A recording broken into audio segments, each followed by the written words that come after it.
Hello दोस्तों, स्वागत है आपका अपना चैनल एपी कैरियर 2.3 में। आज मैं प्रैक्टिस सेट 2 कराने वाला हूं, जो सामान्य ज्ञान का प्रैक्टिस सेट 2 है, जीके जीएस का। अगर आप इस बार अमीन, कलर, कानूनगो, सर्वेक्षण लिपि किसी का भी फॉर्म डाले हैं तो उसके लिए ये बहुत ज़्यादा इम्पोर्टेंट प्रश्न है और एसएससी के लिए भी ये प्रश्न जरूर रहेंगे। चलिए ज़्यादा समय नहीं लेते हुए प्रश्न की ओर चलते हैं। ये आपका जनरल अवेयरनेस के अंदर आपका ये फर्स्ट प्रश्न है कि भारतवर्ष में कितने राज्य हैं। अभी फिलहाल में पूछ रहा है भारत में कितने राज्य हैं, तो यहाँ पे इसका आंसर हो जाएगा ऑप्शन नंबर सी, 28 राज्य हैं। 2014 में तेलंगाना को वर्तमान भारतवर्ष में शामिल कर दिया गया राज्य के रूप में नए, तो पहले 27 थे और अब 28 हो गए हैं। आपका ये दूसरा प्रश्न दिया है, अशोक की राजधानी कहाँ थी। अशोक की राजधानी मौर्य वंशी मगध साम्राज्य, अशोक की राजधानी कहाँ थी, तो Pataliputra, option number A. 3 number प्रश्न दिया है, अरुणाचल प्रदेश कहाँ है, यानी इसकी स्थिति के बारे में बताना है। भारत के उत्तर पश्चिम में, भारत के उत्तर पूर्व में, भारत के दक्षिण पश्चिम में, पूर्व में, भारत के दक्षिण पश्चिम में, तो इसका आंसर हो जाएगा अरुणाचल प्रदेश भारत के उत्तर पूर्व में स्थित है। नॉर्थ ईस्ट फ्रंटियर एरिया यानी कि नेफा, इसको शॉर्ट में NEFA के अंदर ये आपका आता है। आपका 4 नंबर प्रश्न दिया है, गौतम बुद्ध का जन्म कहाँ हुआ था। गौतम बुद्ध का जन्म कहाँ हुआ था, इसका 4 ऑप्शन दिया है, कुशीनगर, वैशाली, पाटलिपुत्र, कपिल वस्तु, तो इसका आंसर हो जाएगा ऑप्शन नंबर डी, कपिल वस्तु में। 5 नंबर प्रश्न दिया है, कोयला तथा लोहा कहाँ मिलते हैं। क्या कोयला तथा लोहा कहाँ मिलते हैं, तो इसका आंसर हो जाएगा ऑप्शन नंबर बी, झारखंड में। 6 नंबर प्रश्न दिया है, सारनाथ किसके लिए पुण्य स्थान है। सारनाथ किसके लिए पुण्य स्थान है, तो सारनाथ में इसकी कहानी में बता देता रहा हूँ। सारनाथ में महात्मा बुद्ध ने अपना प्रथम उपदेश देकर धर्म चक्र परिवर्तन किया था। यह वाराणसी से लगभग 10 किलोमीटर दूरी पर स्थित है। तो ये किसके लिए है, तो बुद्ध के लिए पुण्य स्थान है। आपका 7 नंबर प्रश्न दिया है, गंगा नदी कहाँ नहीं बहती है। यहाँ पे बताना है कि 4 राज्य दिया है और किस राज्य से होकर गंगा नदी नहीं गुजरती है, तो इसका ऑप्शन हो जाएगा, आंसर हो जाएगा इसका ऑप्शन नंबर डी, यानी कि पश्चिम बंगाल में जाकर गिरती है, उत्तर प्रदेश से होकर गुजरती ही है और बिहार में गंगा नदी है, तो एक उड़ीसा राज्य में ही गंगा नदी नहीं है। 8 नंबर प्रश्न देखते हैं। आपका 8 नंबर प्रश्न दिया है, लद्दाख किस राज्य में है। लद्दाख किस राज्य में है, सिक्किम, जम्मू कश्मीर, हिमाचल प्रदेश, उत्तर प्रदेश। चलिए इसका आंसर मैं बता दे रहा हूँ, इसका आंसर हो जाएगा जम्मू कश्मीर में स्थित है। 9 नंबर प्रश्न दिया है, सोना किस राज्य में मिलता है। सोना किस राज्य में मिलता है, तो कर्नाटक के कोलार क्षेत्र में सोने की खान है, जो भारत के लिए विख्यात है, यानी कि कर्नाटक, ऑप्शन नंबर ए। चलिए 10 नंबर प्रश्न दिया है, गांधी जी ने किसको नेतृत्व दिया था। गांधी जी ने किसको नेतृत्व दिया था, तो ये आपका सत्याग्रह के बारे में है। तो गांधी जी ने चंपारण सत्याग्रह को नेतृत्व किया था। आपका 11 नंबर प्रश्न दिया है, बाल गंगाधर तिलक का जन्म कहाँ हुआ था, तो इसका हो जाएगा महाराष्ट्र में हुआ था। चलिए 12 नंबर प्रश्न दिया है, भारत के प्रथम राष्ट्रपति कौन थे, तो Jawaharlal Nehru, option number B. 13 नंबर प्रश्न दिया है, भारत का राष्ट्रीय गीत जनगण मनगण किसने लिखा था। बंकिम चंद्र चटर्जी, सरोजिनी नायडू, प्रेमचंद्र, रविंद्रनाथ ठाकुर या रविंद्रनाथ टैगोर, इन दोनों बोला जाता है। इसका आंसर हो जाएगा option number D, Rabindranath Thakur या टैगोर। बाबू कुंवर सिंह किस युद्ध में लड़े थे। सविनय अवज्ञा आंदोलन, अगस्त क्रांति, 1857 की क्रांति, तो इसका आंसर हो जाएगा ऑप्शन नंबर सी, 1857 की क्रांति में। आपका 15 नंबर प्रश्न दिया है, भारत गणराज्य कब बना। भारत गणराज्य यानी कि रिपब्लिक इसको कब मिला, इसका आंसर हो जाएगा ऑप्शन नंबर बी, 1950 में। और आज़ाद कब हुआ, 1947 में। 16 नंबर प्रश्न दिया, भारत पाकिस्तान युद्ध कब घटित हुआ था। 16 दिया है, भारत पाकिस्तान का युद्ध कब घटित हुआ था, 1948, 1965, 1973, तो इस सब में हुआ था, तो यानी ऑप्शन नंबर इसका डी आंसर हो जाएगा। 17 नंबर दिया प्रश्न, पोखरण किसके लिए विख्यात है। जल प्रदूषण, हिंदू मुस्लिम दंगा, अणु विस्फोटक, नस्ल आंदोलन, तो इसका हो जाएगा ऑप्शन नंबर डी, एटम के लिए हुआ था, अणु विस्फोटक के लिए। 18 नंबर प्रश्न दिया है, कौन राज्य मधुबनी कला के लिए विख्यात है। बिहार, पश्चिम बंगाल, उड़ीसा, मध्य प्रदेश, 18 नंबर का आंसर हो जाएगा आपका बिहार, मधुबनी राज्य कला के लिए विख्यात है। 19 नंबर प्रश्न दिया है हिटलर किस राज्य के थे, हिटलर किस राज्य के थे, तो इसका हो जाएगा जर्मनी राज्य के हिटलर थे। 20 नंबर प्रश्न दिया है दक्षिणी ध्रुव क्या है, एक मरुभूमि है, एक पर्वत है, एक महादेश है, एक महासागर है।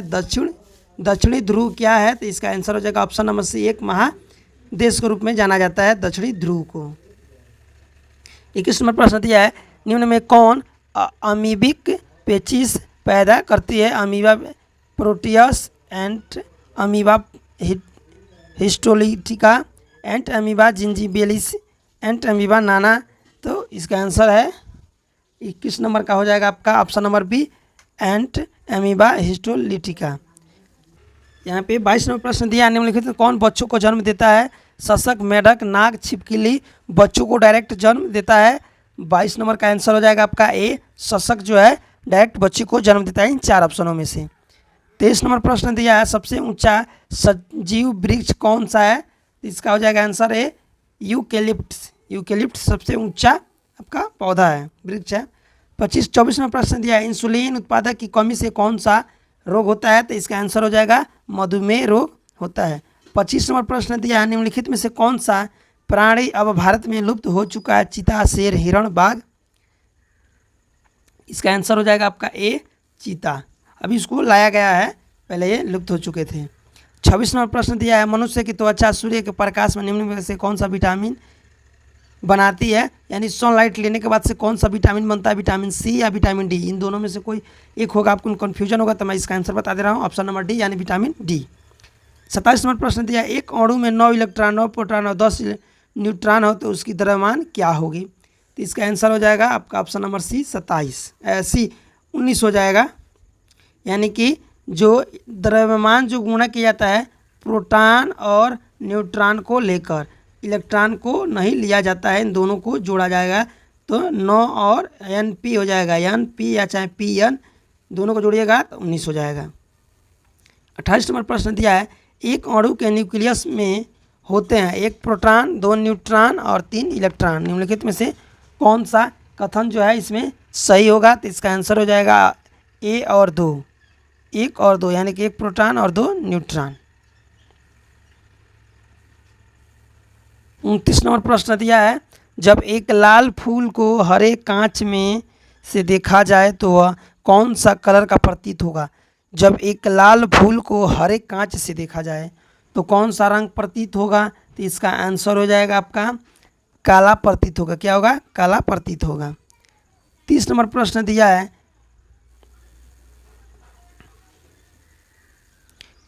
30 नंबर दिया है काला बीवर नाम इसलिए दिया जाता है कि, इसका 4 ऑप्शन है, कोई एक आंसर होगा, इसका मैं आंसर बता दे रहा हूँ।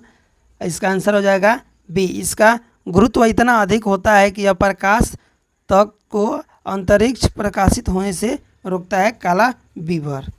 आपका 31 नंबर प्रश्न दिया है एक अणु पर ऊर्जा विकिरण पड़ने से एक या अधिक इलेक्ट्रॉनों के अपनयन को क्या कहते हैं, प्रकीर्णन, आयनीकरण, विद्युत विश्लेषण, प्रवर्धन। तो इसका आंसर हो जाएगा आयनीकरण, आयनाइजेशन। 32 नंबर प्रश्न दिया यदि कोई वायुमंडल न होता तो पृथ्वी की सतह का औसत तापमान क्या होता। अगर वायुमंडल नहीं होता तो पृथ्वी की सतह का तापमान कितना होता, तो अधिक हो जाता। क्या हो जाता, अभी जो है उससे अधिक हो जाता।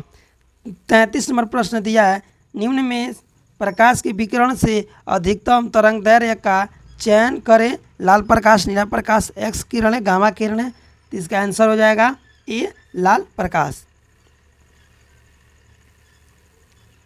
34वां प्रश्न दिया है पृथ्वी सूर्य के चारों ओर घूमती है, इस सिद्धांत को निम्नलिखित में से कौन उच्चतम आधार प्रदान करता है। दिन और रात बनता है, ग्रहणों की का लगना, विद्युत रीतियों का होना, खगोलीय प्रकरण की सरलता। यानी कि जो पृथ्वी है सूर्य के चारों ओर घूमती है, चारों ओर, सूर्य के चारों ओर, तो क्या होता है, ग्रहण लगता है कि दिन और रात बनता है कि विभिन्न ऋतुओं का होता है कि खगोलीय परिवर्तन होता है। तो इसका आंसर हो जाएगा आपका ऑप्शन नंबर सी, विभिन्न ऋतुओं का होना। देखिए आपको समझा देते हैं, यहाँ पे मान लीजिए सूर्य हो गए और यहाँ पे मान लीजिए पृथ्वी हो गया, तो पृथ्वी ऐसे सूर्य के चारों ओर क्या हो रहा है, घूम रहा है। यहाँ पे क्या होगा, जब इसके चारों तरफ घूमेगा तो ऋतु में परिवर्तन होगा। क्या होगा, ऋतु में परिवर्तन होगा। अगर अपने अक्ष पे, अगर वो अपने अक्ष पे नाच रहा है, ऐसे अपने अक्ष पे नाच रहा है, तो क्या होगा, दिन और रात बनेगा। क्या होगा, दिन और रात बनेगा। तो इसका आंसर हो जाएगा, जब सूर्य के चारों ओर होगा तो ऋतुओं का परिवर्तन होना होगा। चलिए इसको बताते हैं, वो थोड़ा मैथ का नहीं, वो मैथ का क्वेश्चन था, जीके जीएस का नहीं था। 36वां प्रश्न दिया है, ब्राउनी गति का निम्नलिखित में से कौन सा कथन निदर्शक करता है। द्रव में संवहनी गति, गुरुत्व के प्रकाशाधीन, द्रव में कणों का अवसादन, द्रव में सूक्ष्म कणों की यादृच्छिक का जाति, गुरुत्वाकर्षण के प्रावधान, श्याम माध्यम में गोलाकार कणों का समान गति। तो इसका आंसर हो जाएगा ऑप्शन नंबर, क्वेश्चन 36 का आंसर हो जाएगा द्रव में सूक्ष्म कणों के अक्षता। अगर आप चैनल पर नए होंगे तो चैनल को जरूर सब्सक्राइब कीजिएगा, लाइक कीजिएगा और अपने दोस्तों के पास शेयर करना ना भूलिएगा। Thank you.